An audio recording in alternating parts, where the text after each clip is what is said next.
On the 18th day of Christmas, my true love gave to me a final Q&A with you and me. It's podmas, bitches. I'm scrolling TikTok at 3 a.m. because my nervous system's too fucked to go to sleep and I feel too anxious to put my phone down. Is that why I'm having an existential crisis? There are always going to be a million other things you could have decided to do. I'm broken.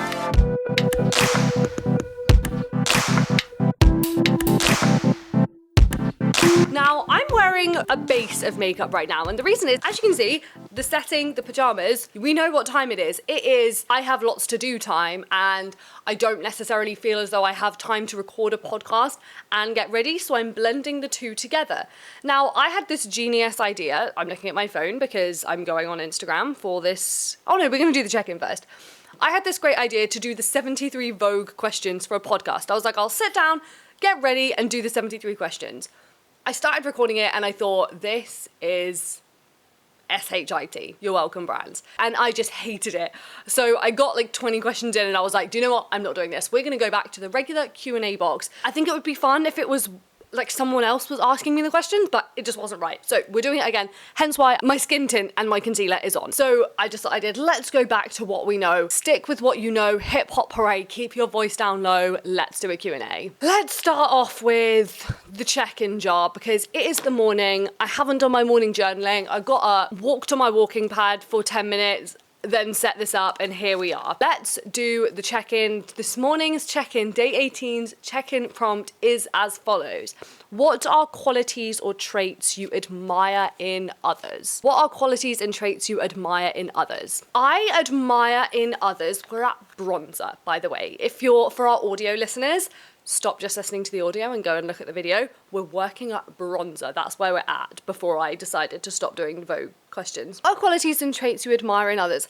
I love, okay, this is gonna sound vapid, but let me explain. I love it when people have the ability to acutely listen to what's being said and not just being a good listener, but kind of, you know, when people are so engaged in what you're saying and you can tell they really care, they're looking at you in the eyes. If someone interrupts, they kind of bring it back to you. I think there's nothing greater in a person than when they're just truly interested in what you're saying. I also love when people are kind of inspired by life and they have like big goals about life. And I love it when people ask interesting questions. I think the ability to ask a good question really dictates the type of conversation you have. And I think the type of conversation you have dictates things that you learn, people you connect with. I think the power of a conversation and a good question is so undervalued. And when I meet people who are super chatty, or not even super chatty, but what they say is very interesting and they are willing to kind of ask questions that are outside of the box, I really admire that in people. I love that. That really, if I met you and you asked me an interesting question, it would really stick with me. Let's do a Q&A, shall we? Again, I blackmailed you. This time it was, you want me to have a terrible Christmas. And you guys obviously want me to have a good Christmas because you asked questions. So let's go. Okay, your opinions on Christmas. Growing up, I had great Christmases, like the classic family Christmas. My parents were together. We always put out biscuits for Santa and a glass of milk or a mince pie, gingerbread man. Sometimes we'd put out Baileys for Santa. So we had like a great childhood of Christmases. Always used to get loads of presents. We used to do loads of fun stuff. Then as I got older, I think because I went away so much and I was away for so many Christmases, I stopped celebrating it as much because a lot of the people who I was around in the countries I was in, they just didn't celebrate it. And Christmas, I think, notoriously is a family holiday. And then I also find the pressure of Christmas quite excruciating. And I've really been trying to let go of that. But I think because I find the pressure of it, like the pressure to have a good family dynamic, to do all of the things that everyone else is doing. Like we never used to have that, you know? You would never see what everyone was doing for Christmas. So you used to just do your own thing. You used to do your own thing with your family, play a board game, open your presents, have a nice dinner. But now we see everyone doing all of these Christmassy things. And then when we're not doing them, we kind of feel like you're not embracing Christmas enough. And so I feel like that. I just also think there's a huge pressure to have like the perfect family dynamic. Christmas, like I said, is such a notoriously family holiday. And I think that can be really challenging. And I think nobody has the perfect family. So I think that's maybe a collective challenge that we all experience. But this Christmas, I've been feeling very Christmassy. I'm home for Christmas. I'm living with my sister for the first time. And we have really been getting into the Christmas spirit. And I think what I've been trying to do this Christmas is just take the things that I like and let go of everything else. Like, I don't need to do everything else. My sister and I were talking about New Year's this year and what we were going to do for New Year. We were like, oh, should we go out? We never go out. Like, I cannot remember. Like, the last time we went out together was New Year's when we were probably 22.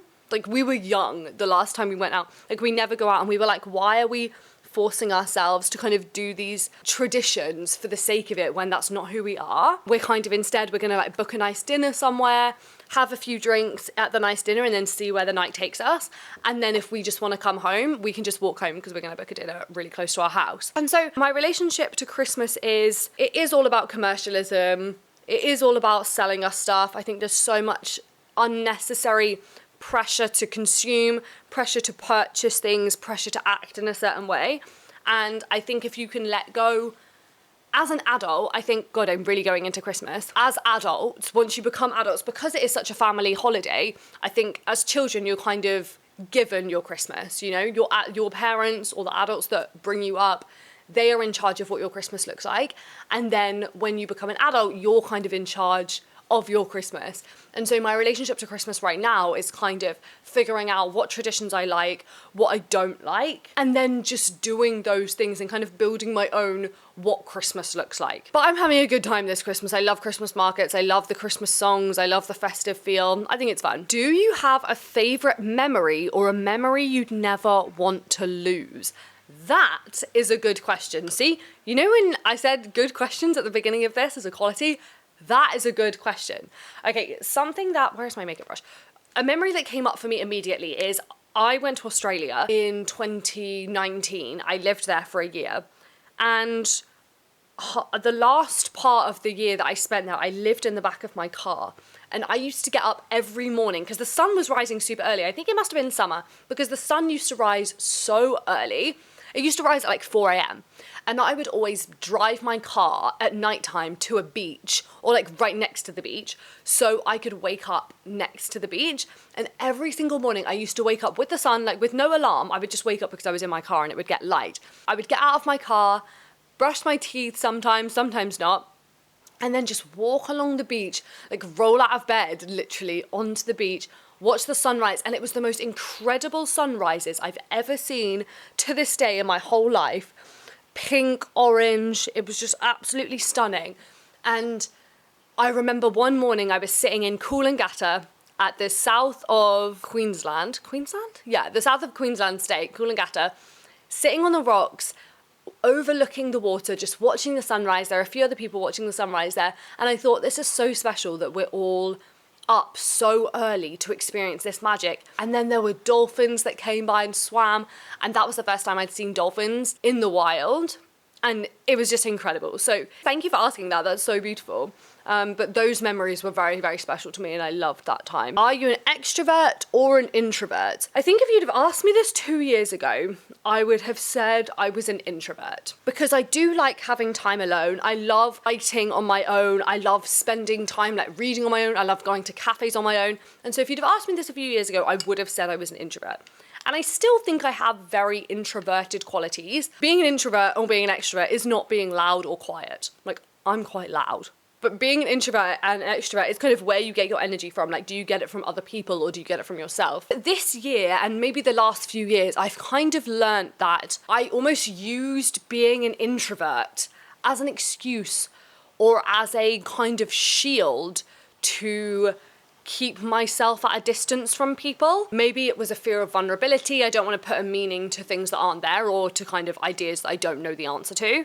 But maybe it was a fear of vulnerability, a fear of real deep connection, because if I really deeply connect with people and show them every part of myself, then what if they don't like it? And I also, something that's coming up for me right now actually is I used to think when I was with people and hanging out with my friends, I had to be on and I had to be like the perfect person. I had to feel really good. I had to be the best version of myself when I was with friends because otherwise they'd think I was boring or grumpy or whatever. Making a lot of friends, having a lot of conversations over the past few years, I've learned that you really can come as you are with friendships, with the right friendships, and you don't always have to kind of show up as your best self in friendships. And so if you have a dinner planned together, but you're feeling a bit down and maybe a bit grumpy, maybe a bit anxious, ordinarily I would have just messaged and been like, look, hey, I need a day to recharge on my own.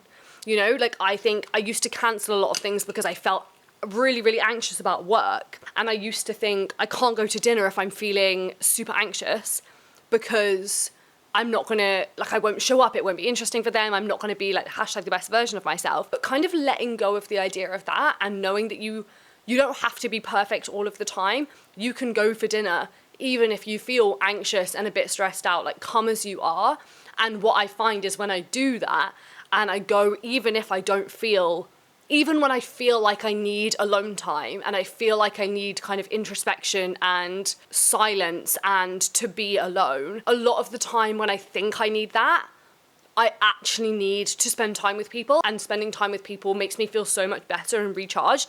So I think I'm definitely more kind of in the middle and fleeting between the two right now, rather than just big on the side of the introvert. So much of when we think we need time alone, sometimes this isn't true, sometimes you need time alone, but a lot of the time when we think we need time alone, I think it's a mask for not wanting people to see different parts of you or the certain parts of you that you feel are not worthy of being seen. Your favorite Podmas episode, good one. So what was my favorite Podmas episode? God, I feel like, honestly, I've said this before, but I truly feel as though I've been doing Podmas my whole life. I can't remember a time where I wasn't like waking up and thinking, God, what podcast episodes do I have to film? My favorite episodes, I really like the Emma Chamberlain episode, and I think it reflects in kind of the amount of people that are enjoying it as well. But I really, when I put that up, I was like, I'm really proud of this.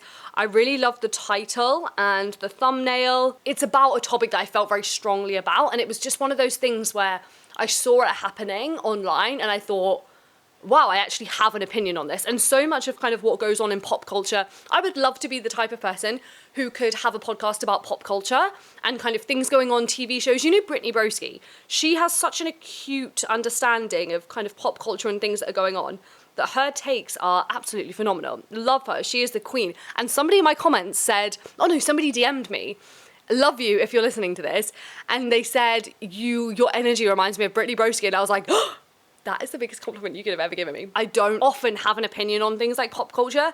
I think because I can see the nuance and I'm like, oh yeah, but we don't really know what's going on. But I really found the Emma Chamberlain kind of discourse interesting. So I really like that one.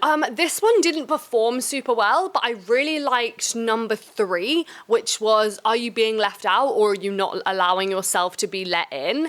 I think that was just a topic that was really close to my heart. And I wanted to do an episode on friendship and kind of what I just talked about, the idea of not letting people see you. And I always kind of, when I grew up, I always felt as though I wasn't being included, even into my early adulthood, feeling as though I was always kind of the ugly duckling, the odd one out, the one that people weren't that interested in hanging around with. That episode was an ode to that and the lessons I've learned from that about how I was kind of participating in that playing out. And I really like that episode. My mum said, are you okay? Love you, Mum. You definitely are not listening to this. I am okay. I saw my friend the other day and she was like, how are you? And I said, I am fine.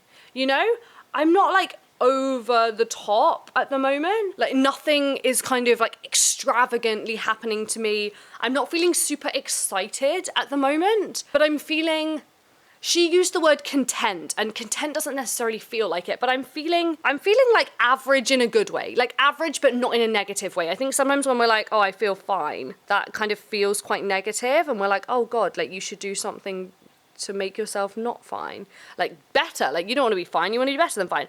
And I think oftentimes I would agree, but I think I'm just in this place right now where I'm podcasting every day, which I am really enjoying. I'm loving having this kind of acute sense of purpose. This is kind of all I'm doing at the moment. I get up, I podcast, or I come up with episodes to podcast, I record, I edit, I do the social media, I see my sister, we make dinner, we do Christmassy things, and it's just nice, you know? it's just nice. I'm kind of sitting at like a 5 or 6 out of 10 in terms of excitement for life. And it's just nice, it's just fine. So yes, I am okay. Thanks, Mum. Oh my God, my eye makeup is not okay. One eye I find really easy to do, and then the other I just find impossible. What does it look like in the camera? It looks okay. My sister works for Dolce & Gabbana, and she got me this eyeshadow stick.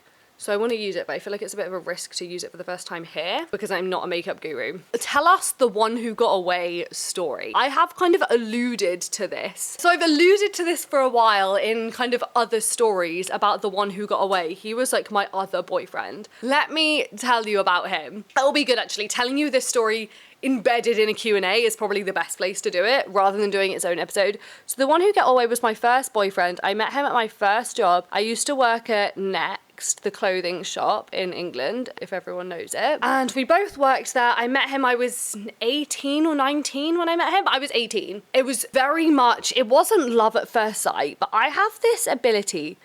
I kind of, when I meet people, very, very quickly, I know whether these people are going to be in my life or not. And I met him and I loved, he was so confident. He was kind of like the cool guy of the shop. He was hot. I just really liked him. And so from the get-go, I knew he was going to be, I knew we were going to date for sure. He took me on a date. And then from the first date, we kind of never stopped seeing each other. We saw each other so often. I moved in with him kind of unofficially, and we just kind of fell in love. It was the purest love. It was the most I've ever been loved. And I say this, I say this truly.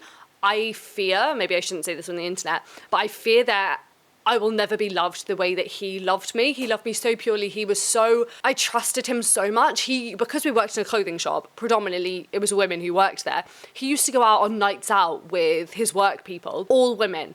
Not a single doubt in my mind he was not going to be faithful to me because he loved me so much. And it was a lovely time. I'm wondering whether I'm seeing this through rose-tinted glasses now, but even if I am, it's a great memory. Anyway, long story long, we were together for probably a year and a half when I decided, it wasn't even an active decision, but I knew I wanted to travel. He at the time was very, let's get married, have a family, have kids, buy a house, that kind of trajectory. He was a little bit older than me. I think he was 6 years older than me. So I was 18 and he was 25. So it's kind of different stages of your life. Ironically now he is traveling and not doing any of those things. But at the time he had no interest in traveling. He was at university. He wanted to finish his studies, and I saw the trajectory of his life. And I realized that I hadn't even started mine. I wanted to go traveling. Something in me wanted to go traveling. So I ended our relationship and went traveling. And that's kind of the end of our story. Like, it was a beautiful love story. People write novels about that type of love. And then, yeah, we separated and it was really hard. He was amazing. Maybe he's the one that got away. We don't know. We never know. I got a new mascara from my sister as well. Dolce & Gabbana mascara. I needed a new mascara. What do you wish you were good at? I always say that I wish my mum had put me in sports as a kid. Like, I want to be an Olympic gymnast. Oh, okay, this is definitely a new mascara. I want to be an Olympic gymnast, but failing that, I would love to have been like really good at sport or something. The thing is with me is like, I truly believe that you can become good at anything. I don't think there's anything that, I mean, not like Olympic level gymnastics, but I think so much it's like, cool, if you want to do something, do it. Something I want to do is learn how to shuffle. Every time I see people shuffling, I'm like, why can I not do that? So I would love to be able to do that. So maybe I would wish I was good at that.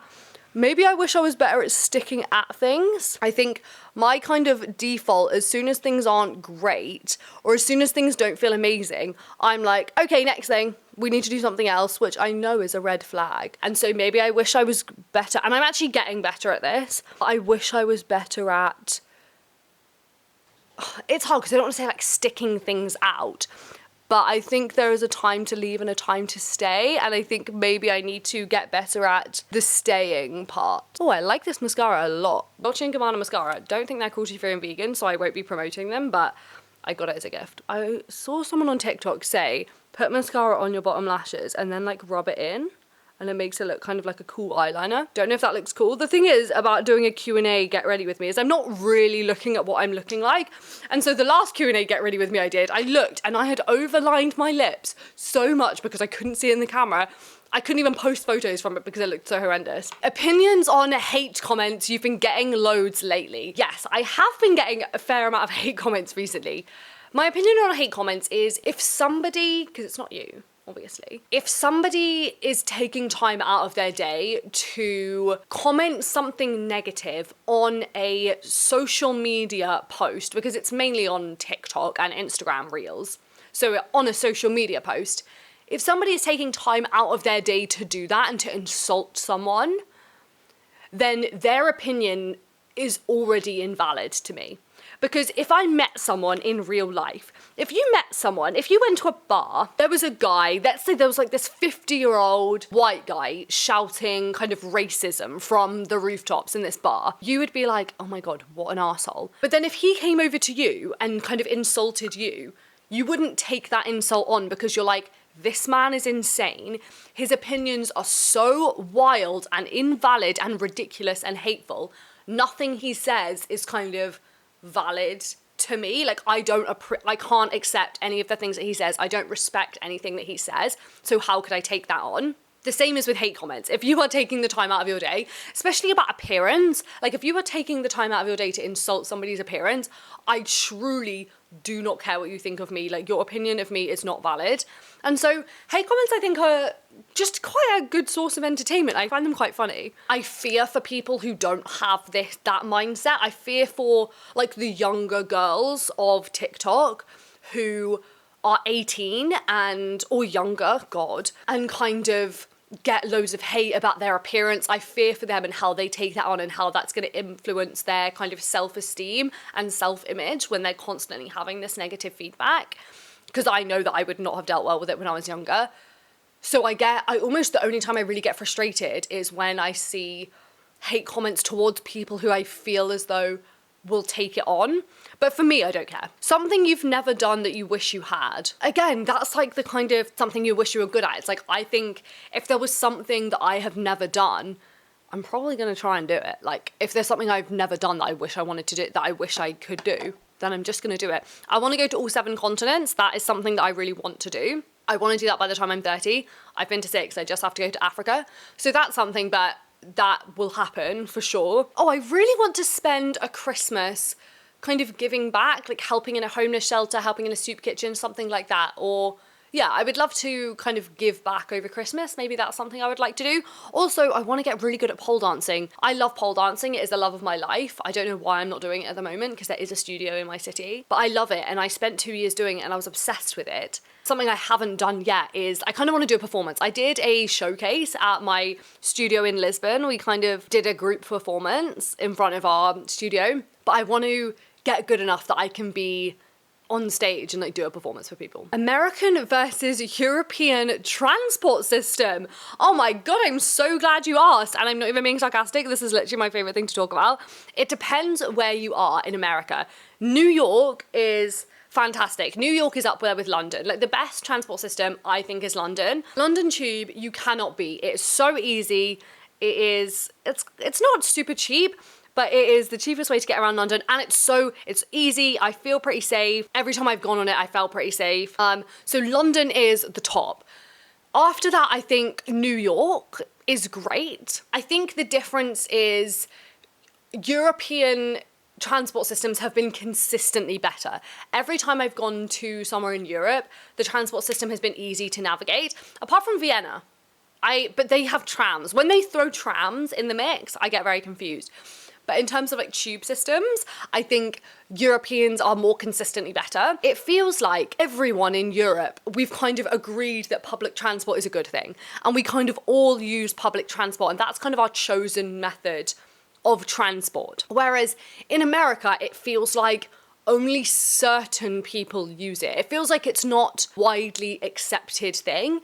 and it feels like only a certain part of the population is using it and other people are driving. Maybe just because America is bigger, like that would make total sense. America's bigger, so it's just easier to drive and more people have cars. But I feel like it's just more used in Europe. Whereas in America, it's like, fuck it, let's get an Uber. Okay, what color do I want to wear lipstick today?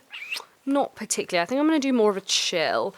I'm not gonna go red, I can't be bothered. My opinion on the art of allowing. Go for it, girl. Love her. This will be the last one, I think, soon as I'm basically done, and it's Podmas, so we have to get this episode uploaded and done. But my opinions on the art of allowing. I'm not sure I am the best person to ask this of, because I don't think I'm very good at it. My opinion of it is fantastic, and I think it's obviously great. I love the idea of it. So often we hold ourselves back from letting things happen. We hold ourselves back from things, right? Like we get in the way of the things that we say that we want for whatever reason, subconscious patternings, belief systems about what we think we can have.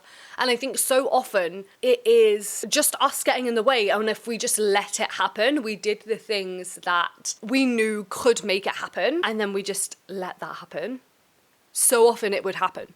You know? As I'm speaking, I feel like I need to do maybe like a longer episode on this, because all of my thoughts are getting discombobulated, and I often think, God, I'm gonna speak for too long on this, so let me concise it down. But then in concising it down, I kind of don't make as good of a point. Maybe I should do like the art of allowing Abraham Hicks practices for a few weeks and then let you know how they go. But I think I'm terrible at that. I think I get in my own way a lot. Maybe I need to do the Abraham Hicks art of allowing, because it's an Abraham Hicks thing, isn't it? I mean, look, yeah. So maybe I should do the Abraham Hicks learn the art of allowing in 10 minutes videos and try and see how it goes. Last question is, if you had to work but didn't need the money, what would you choose to do? Probably this. If I could do this but not need to make money from it, that would be perfect. Like this I find so fun, but I think it almost like the pressure of needing to make money from it, and obviously you want to make money from the effort that you're putting in,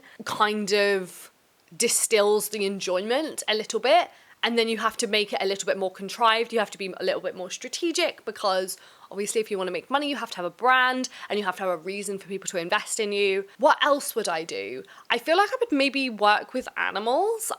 Before getting into social media, I did a lot of work with animals. I've worked in sanctuaries, I've volunteered in sanctuaries, I've worked like paid positions in sanctuaries, dogs, cats, farm animals, animal rescues, whatever. So I love doing that, and I find that very rewarding. I think I would also be writing. I think if I didn't have to make money, I would write. I think the reason I don't spend a lot of time writing, or as much time as I would like writing, is because in my mind I'm like, this is such a long road to monetization, and not even a long road, but who am I to write a book or like write something, you know, like how it doesn't feel like the simplest path to make money. And honestly, like podcasting is a lot more bountiful. There's a lot more opportunities for monetization when you're making video content, when you're doing long form content, when you're kind of building a brand in this way. When you're writing, there's a lot less of that, and there's less kind of paths. Maybe this is a limiting belief. Maybe this should come back to the art of allowing. So I think I would spend more time writing. I would love to write a fantasy fiction novel or series or something. Or I don't know if I would actually want to, or if I just like the idea of it. But if I didn't have to make money, I would find out. I would write and I would try and I would find out. I hope I do that. Maybe that's something I haven't done, but I wish I had, is like writing fantasy fiction or just fiction in general. Thanks so much for listening to the app. Now we're ready for the day so I can get on with my day. Happy Monday. Last week of Podmas, girl, if you got to the end of this episode, answer the check-in question of the day. What qualities or traits do you admire in others? What is one thing that you admire in others? Love you so much. See you tomorrow for Podmas Day 19. I get so confused on the dates. Yeah, tomorrow will be day 19. Love you so much.